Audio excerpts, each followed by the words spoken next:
অংশীজনের সাথে সংলাপ এটা আমরা শুরু করার ইচ্ছা আছে আমাদের সেপ্টেম্বরের শেষাংশ থেকে। আমরা 1 থেকে 1.5 মাস সময় নিব। আমি আপনাদের সাথে গতকালকে যখন কথা বলেছিলাম আমাদের সীমানা নির্ধারণ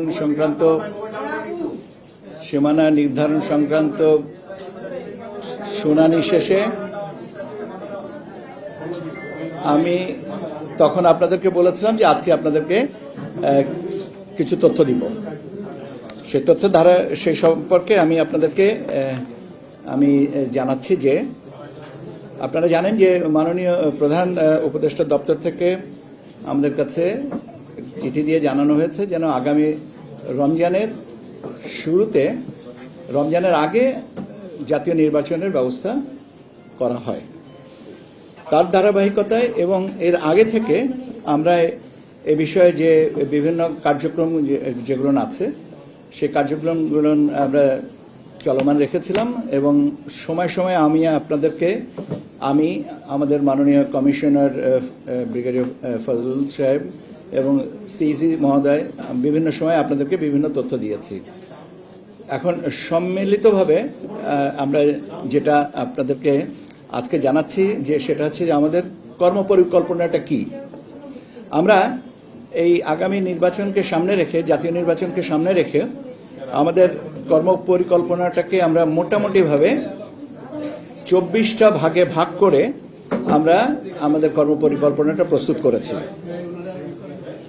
এই কর্মপরিকল্পনাকে রেখেই আমরা অতীতেও যে কাজগুলো করেছি সেখানে এই কর্মপরিকল্পনার ভিতরে অন্তর্ভুক্ত আছে এবং আগামীতে যে কাজগুলো আমরা সেটা সম্পন্ন করব। একটা বিষয় এখানে বলে রাখা প্রয়োজন যে কর্মপরিকল্পনায় যে কাজগুলো আছে উল্লেখ করা আছে এইটা একটার সাথে আরেকটা সম্পর্কিত। কাজে কোনো কোনো ক্ষেত্রে দেখা যাবে যে একটা সম্পূর্ণ না হলে আরেকটা শুরু করতে পারছি না, আবার কিছু কিছু জিনিস আছে শুরু হয়েছে কিন্তু একটু বিরতি দিয়ে আরেকটা কাজের সাথে সম্পর্কিত হবে। আমাদের এই কর্মপরিকল্পনাটাই আমরা 24টা অংশে ভাগ করে আমরা দেখেছি। তার একটা হচ্ছে অংশীজনের সাথে সংলাপ, এটা আমরা শুরু করার ইচ্ছা আছে আমাদের সেপ্টেম্বরের শেষাংশ থেকে। আমরা 1 থেকে 1.5 মাস সময় নিব। এটার সাথে সুশীল সমাজ, রাজনৈতিক দলের প্রতিনিধি, বিশ্ববিদ্যালয়ের শিক্ষক, নারী সমাজের প্রতিনিধি, ইলেকট্রনিক অ্যান্ড প্রিন্ট মিডিয়ার ব্যক্তিত্ব যারা আছেন ইত্যাদি যারা আছেন তাদেরকে সবাইয়ের সাথে আমরা এই সংলাপ গ্রহণ করব এবং সংলাপের জন্য সময়সূচিগুলো আমরা পরবর্তীতে জানিয়ে দেব এবং আমরা তাদেরকে আনুষ্ঠানিকভাবেও আমন্ত্রণ করব। এটা আমরা সেপ্টেম্বরের শেষে থেকে শুরু করে নভেম্বরের 1 থেকে 1.5 মাসের মধ্যে আমরা কমপ্লিট করব।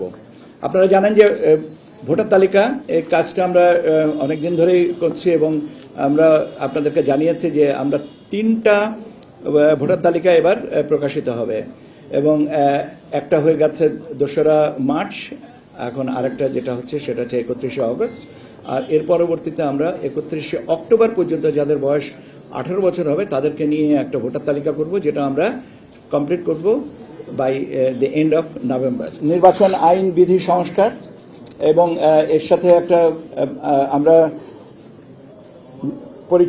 নির্বাচন পরিচালনা বিধিমালা, নির্বাচন কর্মকর্তা বিশেষ আইন 1991 এবং নির্বাচন কমিশন সচিবালয় আইন 2009, এই 3টা এই মুহূর্তে আমাদের আইন মন্ত্রণালয়ে বিবেচনাধীন আছে। আর আমরা 2টো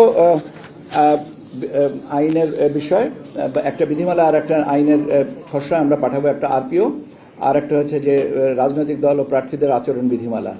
এটা একটার সাথে আরেকটা পরস্পর অঙ্গাঙ্গিকভাবে জড়িত বিধায় এটা আমরা একসাথে পাঠাবো এবং আমরা আশা করছি আমরা আগামী সপ্তাহে এটাকে আইন মন্ত্রণালয়ে পাঠিয়ে দেবো, ভেটিং অ্যান্ড সাবসিকুয়েন্ট যে কাজগুলো আছে। নতুন রাজনৈতিক দলের নিবন্ধনের যে কার্যক্রম আপনারা জানেন যে আমরা মাঠ পর্যায়ে তথ্য যাচাইয়ের জন্য পাঠিয়েছি।